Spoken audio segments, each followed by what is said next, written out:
I think of all the people who inspired us over our entire lifetimes and let our imaginations grow. That's something we want to give to our visitors, to the artists who come, to the children who are growing up here. There's no prediction of where that can lead. Francis Kéré, artist and architect, then Wynthein, branch manager of Tippet Rise. Cathy Halstead, artist and founder of Tippet Rise Art Center. Rael, architect and artist. For the last few days, I've had the privilege of getting to talk to each of you about what relevance might mean, what place is, and how to think deeply about Tippet Rise in relationship to your own practices. But you haven't always had a chance to talk to each other, and this is our chance to create a group dialogue that might be a synthesis and might also lead us into whole new directions. Francis, one of the first things that you said about place was about the importance of learning about the memory of the place. Memories held by the people who live there, the history. Maybe just a few thoughts there and we can see where that goes. I really think that place is something that is so important. And right now where we're sitting, people used to live here, you know. And if you're talking about memories, it's about their experience, you know, what it means. And you cannot access that if you don't talk about people that are living here. I told you about the lady that lived here. Her name was Betty Jane Lannon, you know, and this was the Lannon homestead, you know, and her husband, Francis. Oh, it's right. It's me. Yeah, I am back. Yeah. Guys, I am back. Back home. Welcome. Thank you. Yeah. Francis and his brother homesteaded here, and then Betty married Francis very young, and then they lived here for quite a few years. We're talking a time, you know, when there was no good roads. The only way to get in here was to ride horses. You know, they would get snowed in here. In fact, the old house sat right there. There's a lot of history. Oh, yeah. To hear her story. And then you think back beyond that, the Crows lived here, you know. Cathy, you said that increasingly when you're thinking about place here at Tippet Rise Art Center, you're thinking more and more about people who were once here. Thinking more and more about them and thinking more and more about their descendants, some of whom are still in Montana. We would love to make deeper connections with them, and we've had some really wonderful conversations, and I think we're going to have opportunities to learn from some of the descendants of the people who lived here so many years ago. Ron, you're often thinking about the history and memory of a place, and also letting that guide materials you use as well, and how you have adapted more and more historic practices, material practices to inform your art. I mean, it's so beautiful to be here with stone that's coming from the landscape, from wood that's coming from the landscape. Material has memory. We can see the geologic memory embedded in the stone. We can see, I mean, mythological memory embedded in wood. And I think when you start to make things out of the material of the landscape, those memories are embedded in the things you make. Right, absolutely. But also I wonder about the art part in this as well. Nature is inspiring you to do something more. So I'd love you to talk about what that something more is. Why the art part? What's the art part doing? As we came in here, we saw Marc de Souvre's amazing proverb. And I was thinking, it seems like a very, very large instrument to measure the land. It makes us realize no matter how big we make it, we can't really measure, we can't really know. We have that hubris that we can control the earth, that we can, with scientific instruments, measure everything in a way that is completely understandable. And yet we can't. I think that's part of bringing something new into the place. You know, we have this landscape that also has already its beauty, you know. And now within this landscape, you bring something from outside. It's like jewelry, like you know, jewelry, and then you look for a special place to just put this jewelry and then it shine, you know. It's evaluating the landscape in a very, very different way. So interesting to hear you talk about proverb in this way and the appropriateness to you of the site next to the siting of xylem, which is cited so much differently because xylem needed to be a different kind of piece. Yeah. The xylem is very, very different. It should receive and embrace the visitors. So you don't see it first eyes. You arrive and then something between the leaves. It looks like a shelter. And then, wow, okay, let me go and explore it. The more you come in closer, it's inviting you, it's holding you, I think in some ways xylem operates in the inverse to how you were describing this piece, because even the title of the piece suggests a microscopic view of wood. We come in at the scale at which we occupy it as individuals entering that space, but then we start to look more at the details of it. And we understand this relationship between the microscopic look at xylem within tree structure and its fiber and its relationship formally to the structure itself. Well, in thinking about how, say, proverb serves as a measurement for gauging the landscape, nobody here knows this topography better than Ben. Where you're managing the paths of travel of humans as well as animals, alternating where they flow, working out that choreography for the plants, for the animals, for the humans, in relationship to the arts. How are you thinking about that ecology? I think the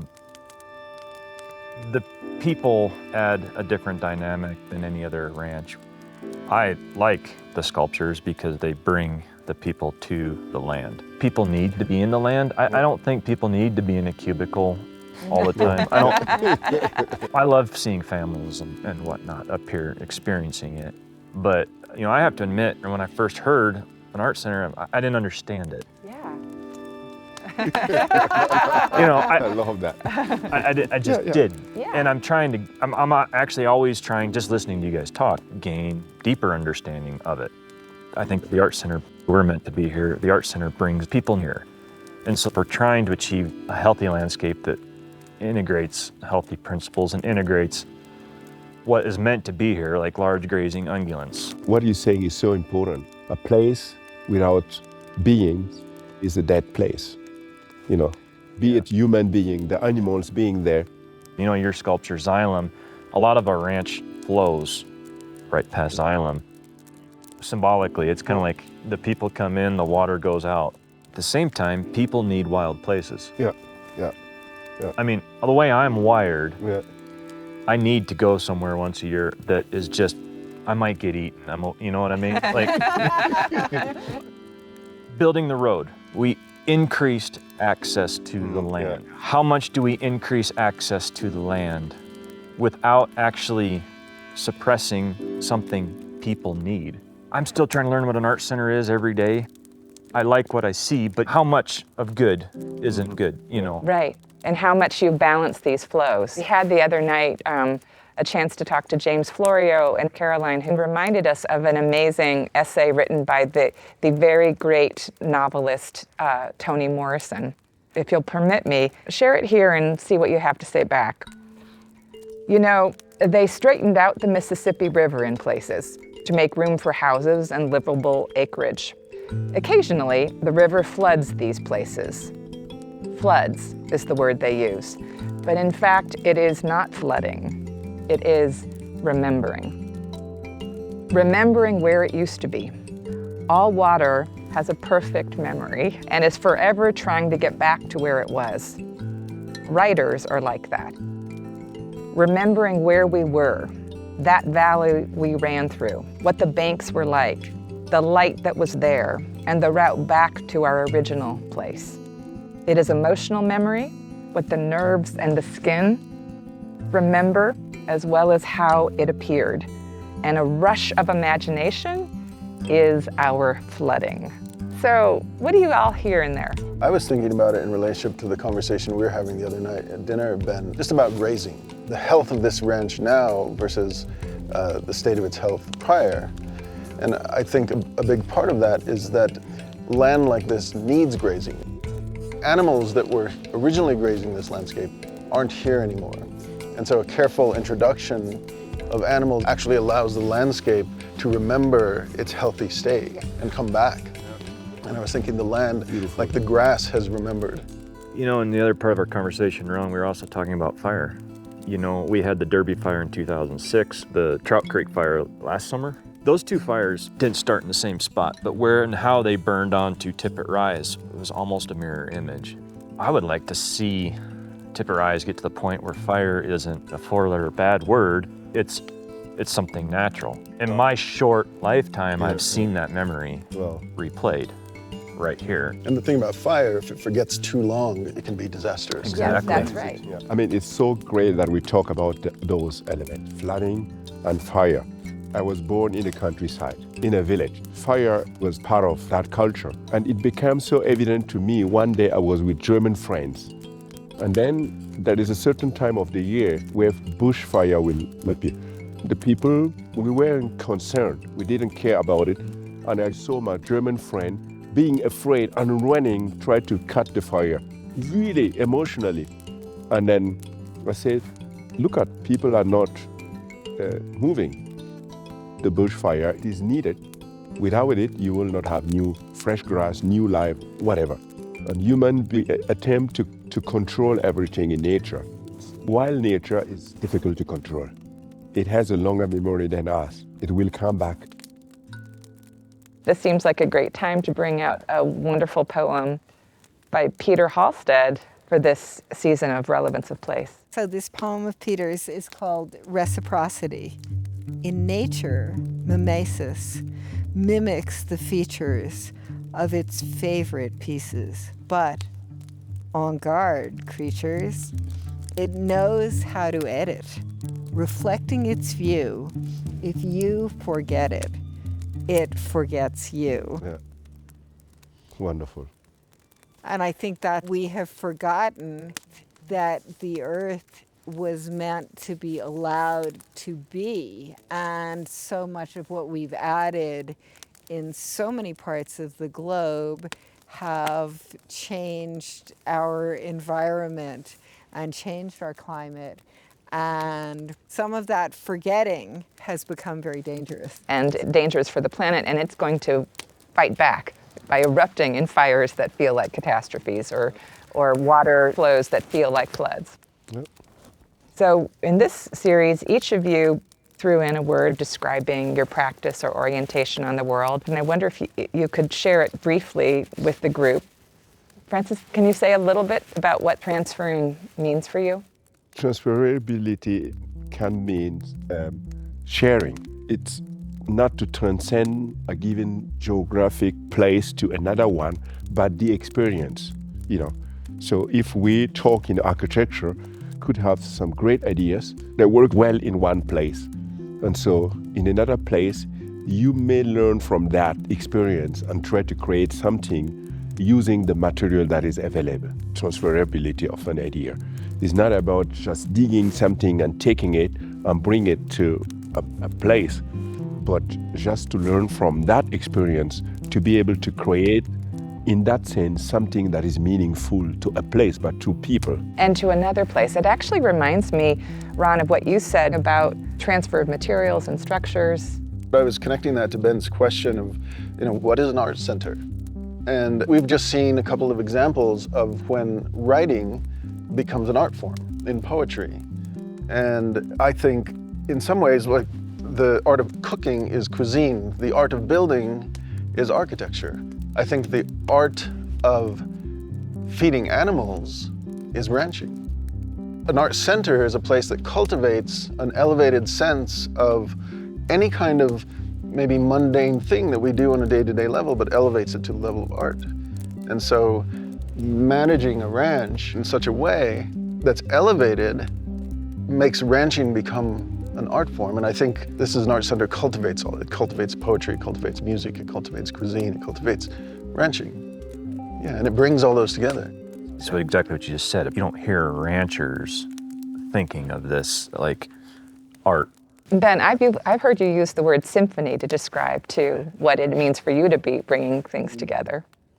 Yeah, I mean, I started thinking of pieces as instruments. It all affects each other. I mean, what we do with the grass affects the water. affects the animals, affects the wildlife, affects the art center, like how welcoming it is for people that are coming to be in the landscape, to be with the art, you know. So with the symphony, it's actually just standing back and being quiet and trying to listen and see what is the instrument that's leading, you know, how do we turn this into a symphony? Right, and keep playing. Ron, when you brought up truth, you had such lovely ways of thinking about even what it means to attend to truth. You want to say a little bit more about why that word was so potent for you? Yeah, I talked about the art collective with Arlene and Ana Teresa called the Truth Farm, and that metaphor for truth is about cultivating truth, it's about planting seeds of truth, it's about growing truth, it's about reaping the harvest of being truthful. We just discovered a truth about the river to suggest that a flood is remembering. That's a truth that we discovered through an invention of metaphor. And that is how I think about this idea of truth, that it brings forward things that we may not have thought about, and it's revealing. Do you respond to that sense at all from your perspective, Cathy? Yes, absolutely. So thinking about just one little story from early days at Tippet Rise, before there was sculpture, before there was the Olivier Barn, we decided we wanted to have a concert because we wanted to just have beautiful experiences and share them. And we invited children from band programs in some of the schools in Billings. And they came down, and we had this lovely, lovely pianist who played for them and talked to them. And at the end of the concert, one of the little girls walked outside, and she just was looking at the Beartooths. So I asked her, "What are you thinking?" And she said, "I just wanted to remember this." Wow. So I think it's that love that we feel for this place, for our earth. You know, if we could all feel that, we would be in a much better place. Loving the landscape is actually respecting the landscape, because that's the way, you know, how does it love you back? When you respect it, it flourishes, it grows, it thrives, the animals thrive, the trees thrive. And then there's this reciprocity of love. Exactly. I was going to say, no coincidence that Peter's poem is titled Reciprocity, right? I wonder, as we're bringing this conversation to a close, maybe people could say a little bit more about what you might hope for the future of Tippet Rise, or something that has inspired you while you're here that you'd love to make sure that Tippet Rise remembers about itself. I feel that all together put everyone, especially myself, in the sort of state of mind that allowed me to absorb the landscape itself, but also the sculpture in a very different way. It's not anymore abstract. It echoes or it resonates with my everyday life, you know. And so the most important thing is I have the feeling that if I'm here, I'm finding peace, you know. I am someone who grew up in a place not too different from this and had these kinds of experiences and had to go someplace else to have an experience of art. It's interesting to think about an art center that exists at the periphery. It doesn't exist in the center. It's not in New York City. It's not in Los Angeles. So what does it mean to be a center at the periphery? And I think it goes back to this idea of bringing things together. There's someone like me at this periphery out there who hasn't experienced something that person doesn't know he or she's going to love. The last few days, you know, are so inspiring because of the thought and possibility that all of you bring to Tippet Rise. You know, we all hope Tippet Rise can be a place of optimism and thinking about those ripples out in that wider world. Tippet Rise can become, you know, a little part of that thread going forward. Cathy, is, you use the word ripple. Mm-hmm. You don't drop a rock into a pond without creating ripples. You don't build an art center without creating some ripples. I never was around art, so it's something new. But I would like to see that ripple be not something that, not offensive like a tidal wave, you know. No, I love that. Yeah. And people maybe from New York or LA, they need rural people and what they produce. But it's actually a symbiotic relationship, because for a kid growing up in the upper Midwest, never thought of art, or growing up in Africa or, southern Colorado, we need each other. This shouldn't be two separate worlds.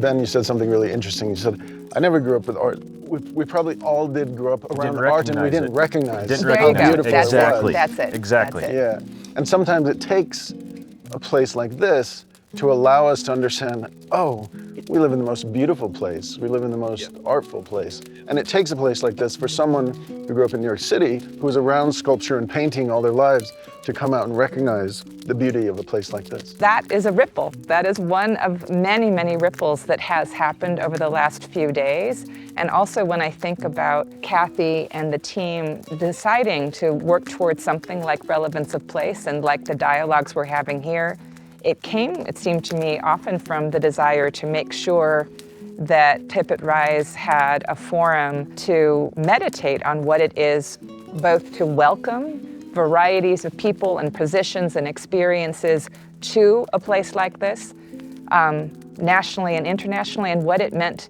to send an experience like this back out into the world, and to let this experience ripple when you go back to Berlin or when you go back to Berkeley or back to Colorado.